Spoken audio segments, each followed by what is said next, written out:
Pantang akan ka phase 2 disuruh dan sektor sebab dari dalam blok 1, blok 2 phase kemarin nomor mau umur ka tampil tahap konferensi kemenang di kumumamba pa dadu ka regional committee pa constitute ka state government di la yo number untuk notification anti apa West Khasias district. Jadi kenyat nasib penting kita yang kenyat nanti jom kena ka regional committee anti apa West Khasias district. Malaysia pun kipat ba jom jemaah isu hitam kipat kuat pala constitute yang kita regional committees. Andai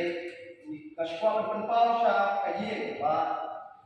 ini regional committees di Hamsham High di dalam exercise dan apa bentuklah yang baru kita ke stakeholders takung ketingpa baru di member baru kita buat dalam berjalan ni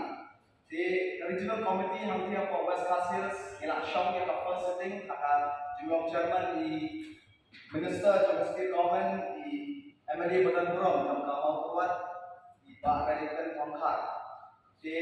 apa sultanat kalau Pak Hakatul Usni disuruh bahan di dalam sektor. Jadi tangguh kahima kebetulan yang tadi ka dispute di dalam sektor jadi kita ka hima besar. Di nilai syom buat milakhat nakalian ke regional committee yang baru desain halang di badan anti apa West Khasias dan KSU, HYC, WKSU, buat kiwe-kiwe kita terter. Milakhat di desain halang baru pada milakhat hamtam yang hima lalu sim sekretari dong hima bat kisodar syam baru pada lalu yang ketinggalan hati yang dong style but kaba sultanat kalau ba ipat ba baru kidon yang doi kesor ba isutu ba kuno bagi ni don kami kita historical facts mulai isutu ba dakilai di dalam committees di hamsna ni yang kesor jo ipat ba di jengkuman kalau bahan yang dalam sektor baru kipat ba kami syukur di kalian baru ba kiapa orang arnoisa ngeri dah syukur dah kata rai ba kipa di bandar tajalan ini but hanti dalam sektor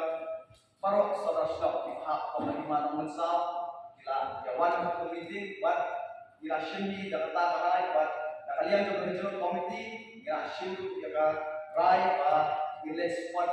inspection cakap tu tak di locations di mana di cakap nak di Sopo syua pengen datang pada regional committee kamu Assam kemudian tiba pengen tahu tiba tak kira